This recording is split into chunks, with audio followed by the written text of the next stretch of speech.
Hello, it's ISV, or Eve, whatever you call me. And this is Aftermath, my current hardest, a level absolutely not meant to be played in platformer mode. I didn't ask. With the help of showcasing tools, I tried to beat Aftermath in platformer mode, and in this video, I'm gonna say how I did and show the final results. The beginning ship didn't have any weird things, but it was like my first time boarding a platformer level, so you can see how bad I did. However, everything changes except the game mode when we enter the first wave part. A wave does not exist in platformer mode, and we have to do this part while being a jetpack. The part starts with some gaps that aren't that tight, so the jetpack can fit if you slow down. Because of that, I was able to make it all the way to this part. Here, the gaps are a lot tighter, and eventually you find this. It's already one of the hardest timing in regular Aftermath, and now we gotta do it as a jetpack. It's even more insane if you realize these things are spices too. Well, it's over, guys. As if we made it to the wait, it is possible. What? Turns out you can do this gap if you fly this precise and barely avoid the spikes above. Here you can see it with the hitboxes. Crazy. Okay, we made it to the ball.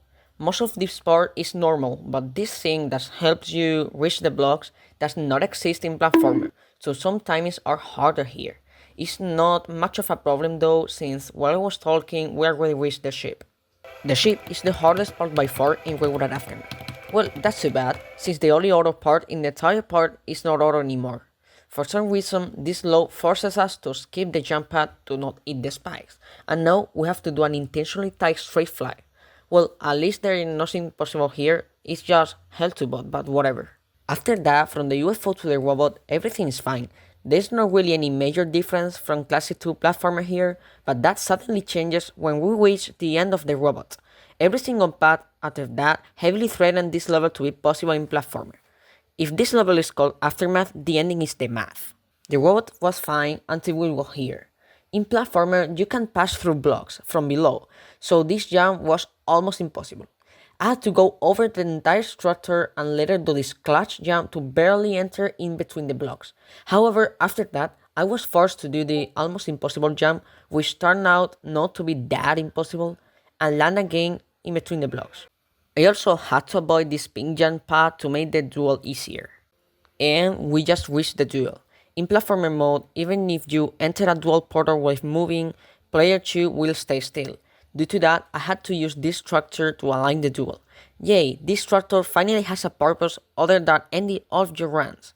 This is a shape part, so we can just progress like normal until this portal appears again. Welcome to the second wave part. Yet again, with our regular sized jetpack, and we gotta go through this corridor.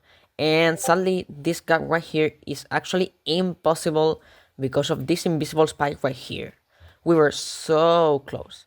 However, everything other than that in this corridor is actually possible, including this curve and this uphill. Oh my god, this looks so stupid. In fact, there's another big and invisible spike here, but that gap is actually possible, which left me astonished. Just look at the hitboxes, oh my god. This corridor is wider, and this other mini wave corridor is perfectly possible with mini jetpack. And this part almost looks like it's designed for ship instead of wave. This straight fly is pretty dive, but it's not a problem.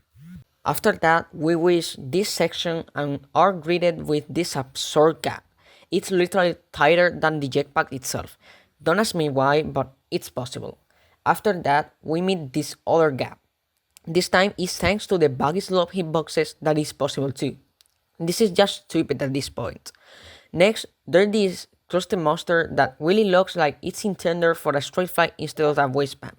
Just one not that tight gap left and we're already at the last ship part, which, except being almost entirely black because we are in platformer mode, it's alright.